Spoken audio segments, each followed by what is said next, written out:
Hi అండి, welcome to our channel. ఈరోజు palazzo pant cutting and stitching చూపిస్తున్నాను. 2 metres cloth 4 fold చేసుకోవాలి. Folding అనేది మన వైపు ఉండాలి, ఓపెనింగ్ అనేది ఆపోజిట్ ఉండాలి.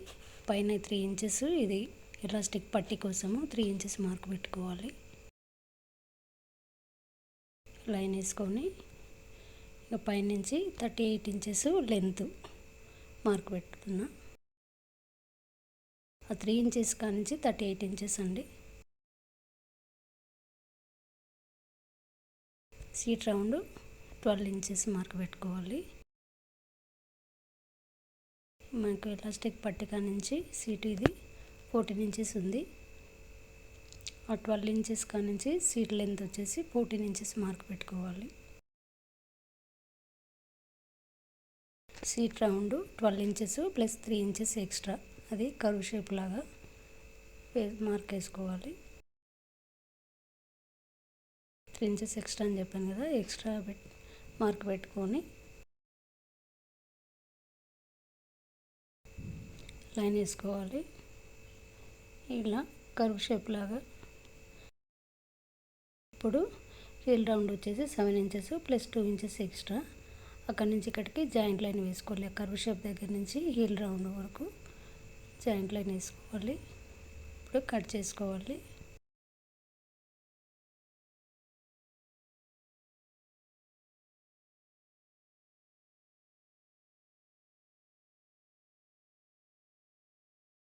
కట్ చేసి ఇలా ఓపెన్ చేస్తే ఇలా వస్తుంది.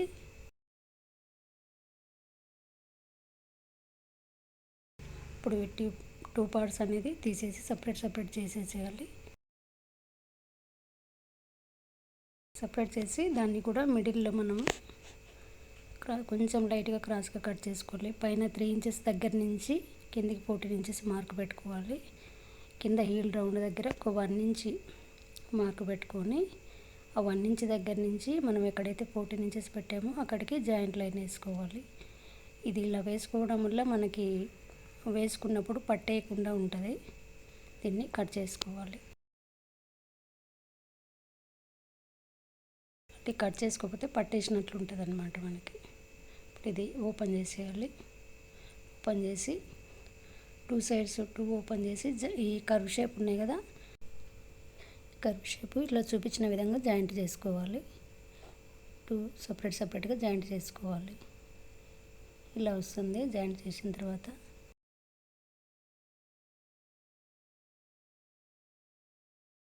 ఇలా వస్తుంది చూడండి. జాయింట్ చేసిన తర్వాత ఎలాస్టిక్ నేను 1.5 ఇంచెస్ విడ్త్ ఎలాస్టిక్ తీసుకున్నాను. దాన్ని ఇలా పెట్టేసుకొని కొంచెం పైన ఫోల్డ్ చేసి దాన్ని ఇలా పెట్టేసుకొని ఆ విడ్త్ ఎంత ఉందో చూసుకోవాలి. టోటల్గా 1.5 అంటే 3 ఇంచెస్ వస్తుంది కదా. ఈ 3 ఇంచెస్ మనం మార్క్ పెట్టుకోవాలి. స్టార్టింగ్లో కూడా మార్క్ పెట్టాం కదా ఎలాస్టిక్ కోసం. ఇప్పుడు 3 ఇంచెస్ మార్క్ పెట్టుకోవాలి. ఇప్పుడు నేను పాకెట్ చేస్తున్నా. పాకెట్ లెంత్ 12 ఇంచెస్, విడ్త్ వచ్చేసి 14 ఇంచెస్. Pocket width 14 inches. దీన్ని ఇలా ఫోల్డ్ చేసి సైడ్ పెట్టుకొని మనం 3 ఇంచెస్ మార్క్ పెట్టుకున్నాం కదా, అక్కడ నుంచి 2 ఇంచెస్ మార్క్ పెట్టుకోవాలి. అక్కడ నుంచి మళ్ళీ 6 ఇంచెస్ పాకెట్ లెంత్, అక్కడ నుంచి 1/2 ఇంచ్ మార్కు, 1/2 ఇంచ్ విడ్త్ లాగా మార్కు, దాన్ని స్క్వేర్ బాక్స్ లాగా గీసుకోవాలి. ఇప్పుడు మనం పాకెట్ క్లాత్ తీసుకున్నాం కదా, దానికి కూడా pocket length 12 inches width 14 inches తీసుకున్నాం కదా, దానికి కూడా సేమ్ పైనుంచి 2 ఇంచెస్ మార్క్ పెట్టుకోవాలి. అక్కడి నుంచి మనం ఎక్కడైతే 2 ఇంచెస్ మార్క్ పెట్టుకున్నామో అక్కడికి పెట్టేసి అక్కడి నుంచి మళ్ళీ 6 ఇంచెస్ మార్క్ పెట్టుకోవాలి.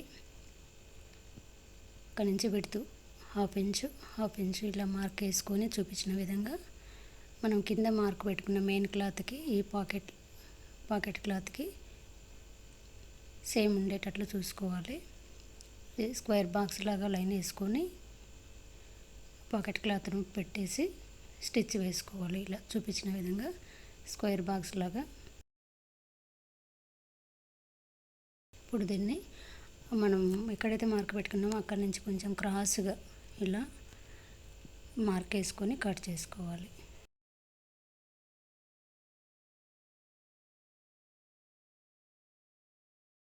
ఓపెన్ చేసేసి మనం ఎక్కడైతే మనము మార్క్ పెట్టామో సైడ్ స్ట్రైట్గా బాక్స్ లాగా పెట్టాం కదా, అక్కడ స్టిచ్ చేసుకోవాలి.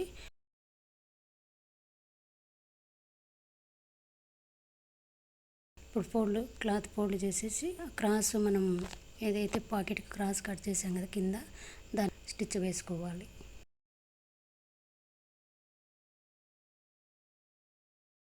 క్రాస్ స్టిచ్ అయిపోయింది. స్టిచ్ వేసుకున్న తర్వాత స్మాల్ కట్స్ పెట్టుకోవాలి. ఎందుకంటే పాకెట్ని మనం రివర్స్ చేయాలి కాబట్టి ఓపెన్ చేసేసి రివర్స్ చేయాలి. ఇక్కడ కూడా మనం స్టిచ్ వేయాలి, స్ట్రైట్ స్టిచ్ వేయాలి. ఎక్కడైతే మనం పాకెట్ని జాయిన్ చేసామో అక్కడ కూడా స్మాల్ కట్స్ పెట్టుకోవాలి. మళ్ళీ మనము క్రాస్ ఎక్కడైతే మనం కట్ చేసి ఫోల్డ్ చేసి రివర్స్ చేసాం కూడా అక్కడ కూడా మళ్ళీ ఒక స్టిచ్ వేసుకోవాలి. దాన్ని మళ్ళీ లోపలికి వేసేసి ఇంకో క్లాత్ ఉంటుంది కదా దాన్ని ఇలా వేసి 2 పార్ట్స్ జాయింట్ చేసుకోవాలి. ఆ పాకెట్ మీద పడకుండా పాకెట్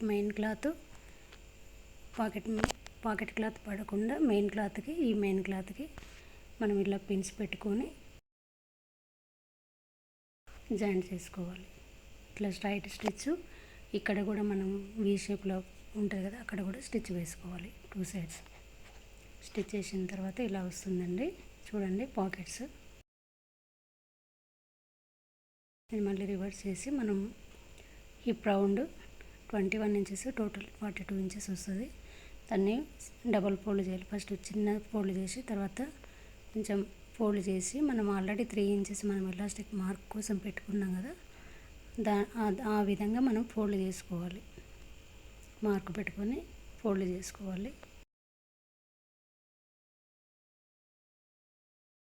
ఫోల్డ్ చేసి స్టిచ్ వేసుకోవాలి. కొంచెం మిడిల్లో గ్యాప్ ఇవ్వాలి ఎలాస్టిక్ పెట్టడానికి.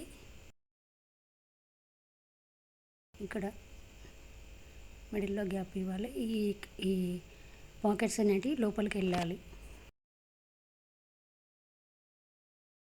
ఇప్పుడు రౌండ్ 42 ఇంచెస్ కదా ఎలాస్టిక్ని కొంచెం తక్కువ తీసుకోవాలి. మనము 3 or 4 ఇంచెస్ 38 ఇంచెస్ తీసుకున్నాను నేను ఇప్పుడు ఆ గ్యాప్లోంచి ఎలాస్టిక్ను లోపలికి పెట్టాలి. ఎలాస్టిక్ను ఇందులో వేసిన తర్వాత 2 ఎడ్జ్లు కలిపి లాక్ స్టిచ్ చేసుకోవాలి. 2-3 స్టిచెస్ ఎక్స్ట్రా వేయాలి. మేము ఎక్కడైతే హిప్ రౌండ్ పట్టి ఫోల్డ్ చేసుకున్నామో ఈ పాకెట్స్ మెయిన్ అందులోకి వెళ్ళాలి. స్టిచ్ చేసేటప్పుడు అందులో పెట్టి కుట్టాలి.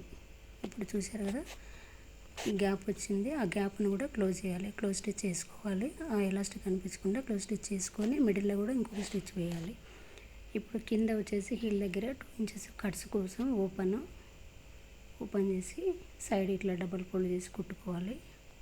ఇంకొక సైడ్ కూడా 2 ఇంచెస్ ఓపెన్ చేసి డబుల్ ఫోల్డ్ చేసి స్టిచ్ వేసుకోవాలి. హీల్ దగ్గర కూడా ఒకటి స్మాల్ ఫోల్డ్ ఒకటి మీడియం ఫోల్డ్ చేసి స్టిచ్ వేసుకోవాలి. చూపించిన విధంగా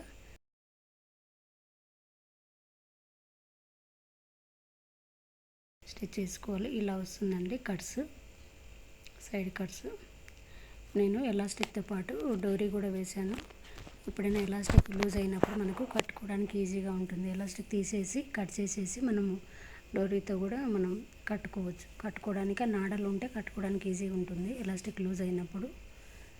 ఈ వీడియో మీకు నచ్చినట్లయితే లైక్ చేయండి, షేర్ చేయండి, సబ్స్క్రైబ్ చేయండి. Thank you so much.